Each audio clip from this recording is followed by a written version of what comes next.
Hello students, आज का topic है प्रॉपर्टीज़ ऑफ मैटर। इसमें हम आपको मैटर की सभी प्रॉपर्टीज़ के बारे में बताऊंगा, सभी गुणों के बारे में। मैटर की सभी प्रॉपर्टीज़ को एक थ्योरी निर्धारित करती है जिसका नाम है काइनेटिक थ्योरी ऑफ मैटर। तो देखते हैं उसके अंदर क्या क्या आता है। जैसा कि हम आपको पहले भी बता चुके हैं कि मैटर छोटे छोटे पार्टिकल से मिलकर बना है। These particles have some common characteristics. इन सभी के पार्टिकल्स के पास कुछ कॉमन कैरेक्टरिस्टिक्स होते हैं, गुण होते हैं। These characteristics are laid down in the theory of kinetic theory of matter. ये सभी काइनेटिक थ्योरी ऑफ मैटर के द्वारा निर्धारित किए गए हैं। जरा देखते हैं कि all matter comprises of small particles. सभी मैटर छोटे छोटे पार्टिकल्स से मिलकर बने हैं। These particles have space between them. और इन पार्टिकल्स के बीच में स्पेस होता है और लगातार ये मूव करते हैं और आपस में अट्रैक्ट करते हैं। अब जरा समझते हैं कि ये कैसे काम करते हैं। जब हम छोटे थे तब हमारे अंकल जी ने हमें एक पेज दिया और पेज देने से पहले जो बड़ा पेज था उसको पीसेस में फाड़ दिया। फाड़ते गए जितना उनसे हो सका, क्योंकि उनके हाथ बड़े थे तब मेरे बहुत छोटे थे, और वो फाड़ते गए और जब लगा कि अब हम नहीं फाड़ सकते तब उन्होंने मुझे पकड़ा के लो अब तुम फाड़ के दिखाओ। फिर मेरे छोटे हाथ थे तो मैंने उनको और फाड़ने की कोशिश की, फाड़ता गया, पेजों को फाड़ता गया और छोटा करता गया और छोटा करता गया। ऐसे ही जब मेरे से और छोटे हो गए और मैं छोटा नहीं कर सकता तब मैंने और अपने से छोटे को दिया, उसने और फाड़े और ऐसे छोटे छोटे करते हुए उनके इतने छोटे छोटे पीसेस कर दिए गए। जो पेज था, पेज भी एक मैटर है, उसके इतने छोटे छोटे पीसेस कर दिए। यदि उसी तरीके से उसे लैब में हम फाड़ते और उसे और छोटा कर देते और इतने छोटे छोटे पार्टिकल्स हो जाते जिसको हम और अब फाड़ नहीं सकते। तो इससे हमें क्या समझ में आया, जो पेज थे फाड़ने के बाद छोटे छोटे पार्टिकल्स में बट गए। पहले तो ये मैटर था, तो ये छोटे छोटे पार्टिकल्स यदि हम वापस ऐड करें तो उनसे क्या बना था, मैटर। तो हम कह सकते हैं matter made up of particles. तो यही पेज के पार्टिकल्स से इससे हमारा मैटर बना है। यदि ये प्रॉपर्टी समझ में आई हो तो प्लीज़ लाइक करें। अब समझते हैं कि जो ये पार्टिकल्स हैं इनके बीच में स्पेस होता है कि नहीं, और होता है तो क्यों होता है और कैसे होता है, सब जानकारी लेंगे। जैसे आपको स्क्रीन पे दिख रहा होगा कि यहाँ एक ग्लास है, उसमें वाटर है, और उसमें जैसे स्पून हमने अंदर डाला तो इसका जो वाटर का लेवल है वो अप हुआ, थोड़ा सा बढ़ गया है, और जैसे निकाला वैसे इसका लेवल थोड़ा सा डाउन हो गया है।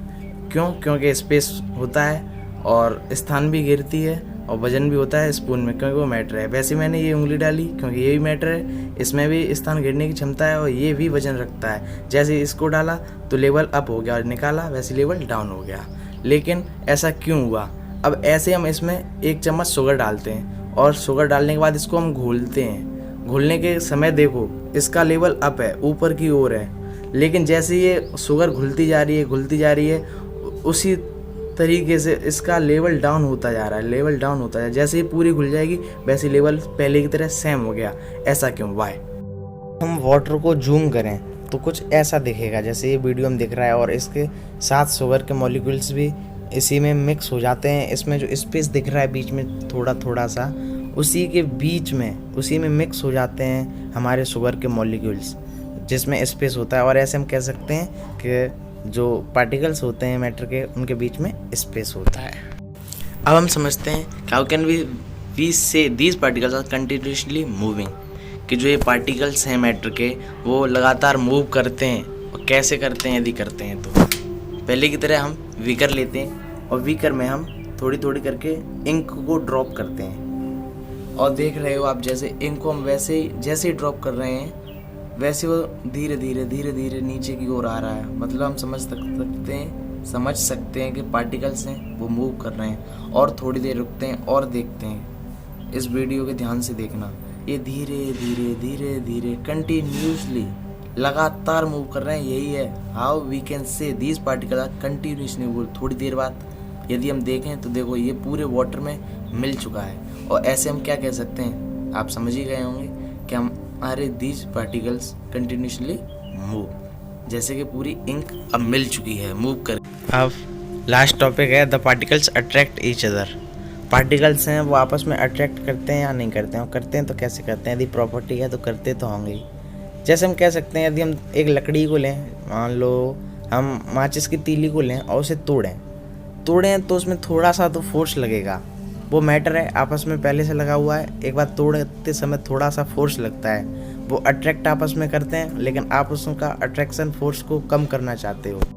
ऐसे हम एक पेज लेते हैं और पेज को हम पीसेस में बांटना चाहें या सीधा सा मतलब उसे फाड़ना चाहें, तो उसे हम फाड़ेंगे, उस समय उसमें थोड़ा सा फोर्स लगेगा। हमारे द्वारा जो उस पर फोर्स अप्लाई हुआ है, वो फोर्स की वजह से उनका जो अट्रैक्शन पावर है वो कम हो जाएगा, और इस तरीके से हम कह सकते हैं जो हमारे पार्टिकल्स हैं उनमें अट्रैक्शन पावर भी होती है। धन्यवाद।